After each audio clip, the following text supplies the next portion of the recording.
I know. Y'all are all like, girl, where you been at? We've been traveling. We've been living off the YouTube grid, but we back.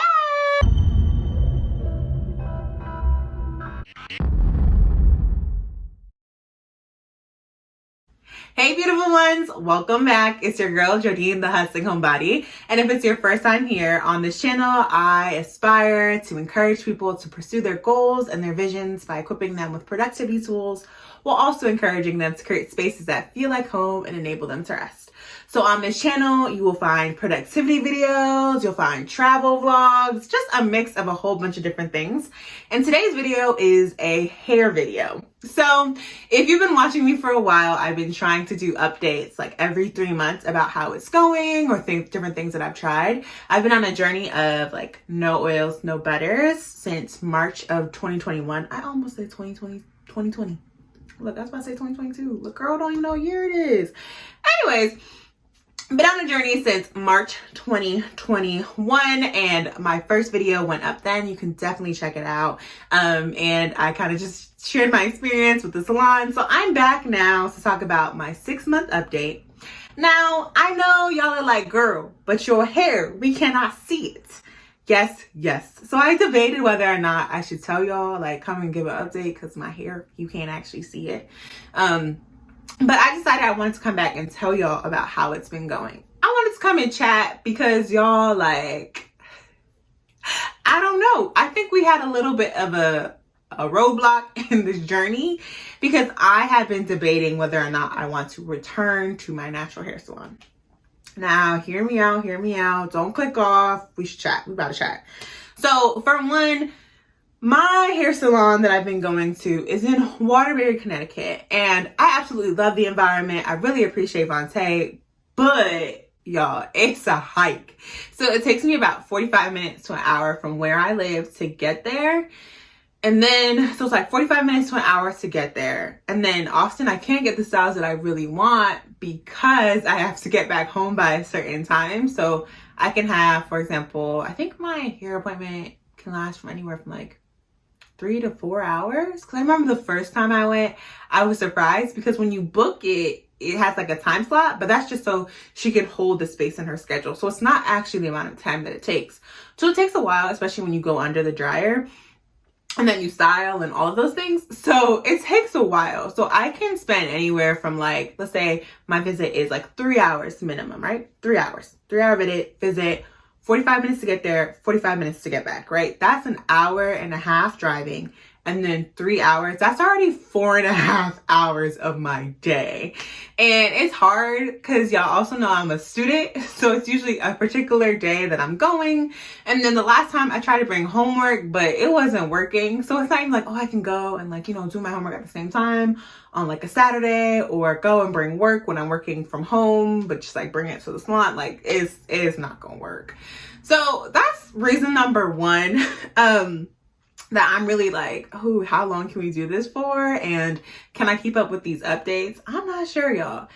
Now, I also want to talk about this hair experience. And I think my experience was good, but I had some problems a little bit. I had some, what do I want to say? I had some things that came up that I really need to think about. Y'all know that I've been going I've been going since March, and then I updated y'all, I think in June, with my 3-month update. I showed y'all my trim. So this visit, I actually did not get a trim. I had booked for a trim. Now, I blame some of this on myself because I should have detangled my hair more than I did when I got there. And I knew that, but I ended up needing to get my hair detangled, and it took a longer time, and I got whacked with a fee.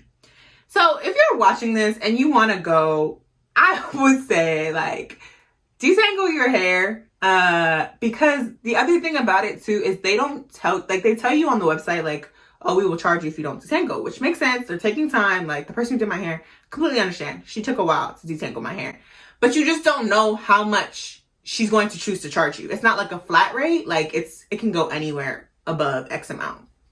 So that's one thing that I was like, eek, I don't know. It was fair, but it was hard to pay that price. So like there was time there. Okay, so that's one thing. But then two, so I have never put heat on my hair since maybe 2016. I think like March 2016 was the last time I put heat to my hair. So no blow dryers, no flat irons, none of that. I haven't done it. And one thing that I did not know going into this appointment was that she blow dries your hair. I think I had assumed, because I usually go there for my natural hair and I don't use heat, I do sit on the dryer. I had an assumption, which is my bad, that no heat would be used. So I was there sitting in the chair, and then I just felt like a blow dryer and a brush just going through. And the thing about it is, I was like, do I stop to already have a patch of like semi-straight hair, like blown out hair? Do I stop this process? And then I asked her, and she did tell me like, yeah, usually whenever she's doing any type of braiding style for ease, she blow dries it. I personally do not like that. Like, this is the other thing, I've never gone to a hairdresser to get crochet. I usually have my friends braid my hair for me, and then I crochet them myself. So I'm used to getting my hair just braided as is. So I understand that for her it's easier to braid, but I would not have scheduled this appointment if I had known that he would have been used. So I think those were things that kind of bothered me. The fact that I don't know, if you do get a detangle, they don't tell you like it's a flat fee. It can be anywhere in that price range. 2, there will be heat used if you do get a braiding style in that chair, in Vicky's chair. And then 3, the amount that I pay for crochet, I think I'm still on the fence about it. I'm on the fence about it, but I'm biased because I usually do my own crochet. And I think that I've been thinking through it, and I think it might be a good price because you're getting all of the services. So she's like washing your hair, she's like detangling your hair, all of those things, as well as braiding it and then crocheting it. So I think like if you keep that vision in mind, it's a pretty good price. But if you're comparing it to like getting your hair done like singles, like if I gotten single twists like this, yeah. So I think that was hard for me. So I've been trying to walk myself through that.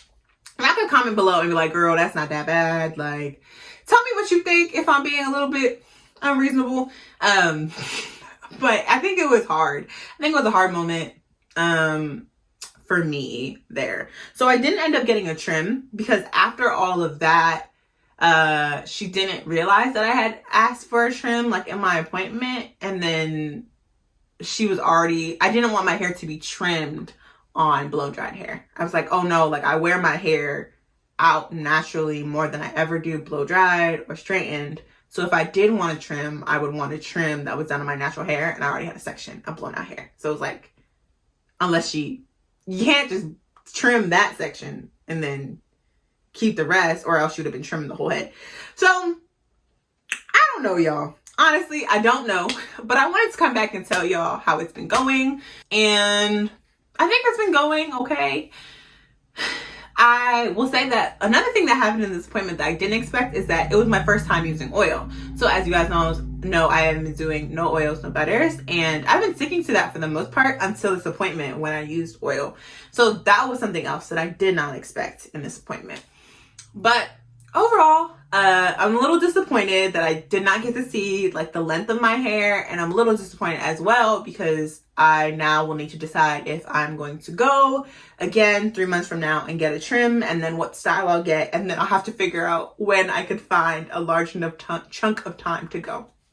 So with all that said, again, I really appreciate Vontae. I really think you should go there. I myself am wanting to be honest and open with y'all about my journey in terms of pursuing this natural hair rhythms and like healthy hair. I wanted to come back and give y'all the update, not only 6 months about how my hair is doing, but how I'm feeling about the journey.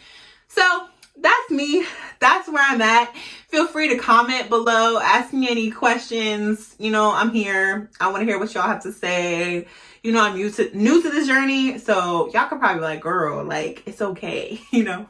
But all in all, I will say I am currently in the process of processing my next steps in terms of my natural hair journey and going back to natural hair salon because of the distance, because of my time schedule right now, because of heat, the usage of heat, and just like wanting more openness in terms of prices. But overall, I really have been appreciating this journey.